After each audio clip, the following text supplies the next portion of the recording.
van yster en beton, skepper van die vuurrooi son, God van suier, God van stoom, God van vuurpyl en atoom. Hemelvors, is God van mag, hier van elke bron van krag.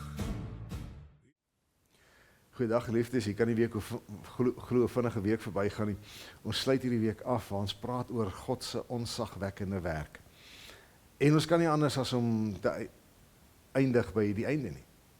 En vandag lees ons saam Openbaring 21 vers 1 tot 5. Kom ons lees. Toe het ek 'n nuwe hemel en 'n nuwe aarde gesien. Die eerste hemel en die eerste aarde het verdwyn en die see het nie meer bestaan nie. Ek het die heilige stad, die nuwe Jerusalem, van God af uit die hemel sien afkom. Die stad was gereed, soos 'n bruid wat vir haar man versier is. Toe het ek 'n harde stem van die troon af hoor sê, kyk, die woonplek van God is nou by die mense. Hy sal by hulle bly.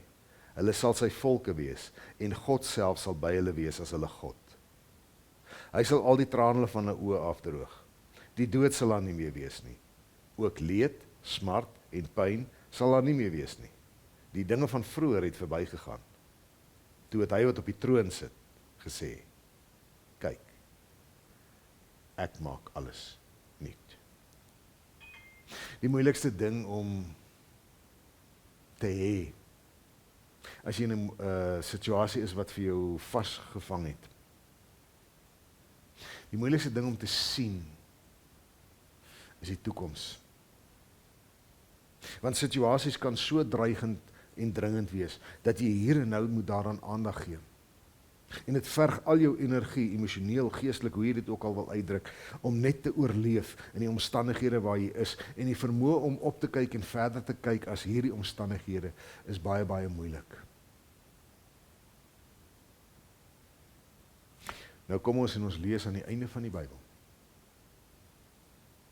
God maak alles nuut. En nie sommer net nuut nie. Dis nie sommer net 'n nuwe laagie verf wat opgesit word nie. Dis nie net roes wat afgeskuur word en 'n beter coating wat opgesit word nie. Alles word werklik nuut, want die nuwe stad Jerusalem daal uit die hemel neer en God self kom woon by die mense.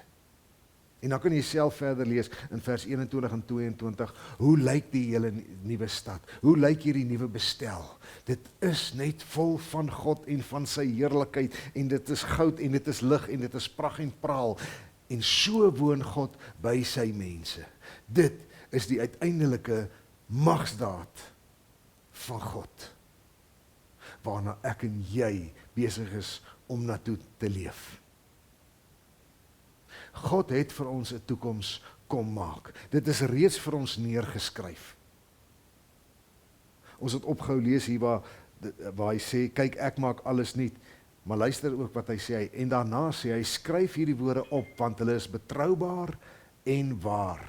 Verder sê hy vir my, dit het klaar gebeur. Ek is die Alfa en Omega, die begin en die einde. Geen wonder, een van die groot evangeliste van die verlede, het voordat hy gesterf het gesê, ag, julle moenie bekommerd wees nie, ek het die hele Bybel gelees, ek het die laaste boek ook gelees, en alles werk oké uit. Mooi nie? Alles werk wonderlik uit, want God is die Alfa en die Omega, wat hy sê is betroubaar en waar, en daar's dinge wat klaar gebeur het. Sy kom staan vas. Sy redding staan vas. Hy het alreeds vir my en vir jou 'n toekoms klaar afgehandel. Daar gaan 'n dag kom wat dit net gaan deurbreek. En dit is die magsdaad van God, dat hy selfs in ons omstandighede wat ons in 2026 leef, reeds vir ons 'n toekoms het. Ek wil jou vra, kind van God, lig jou kop, kyk vorentoe en eer God vir die magsdaad van hoop op 'n toekoms wat reeds bestaan. Shalom.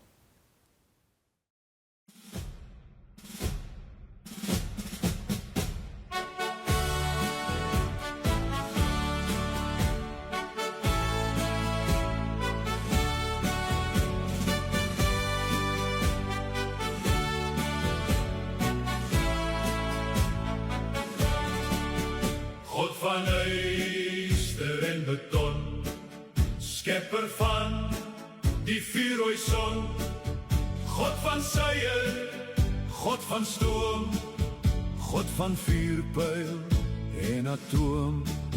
Hemelvors, is God van mag, hier van elke bron van krag.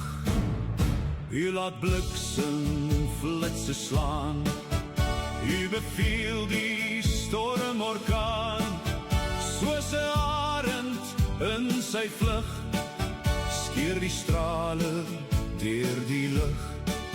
Motortrein en satelliet, u is die God wat spoed gebied.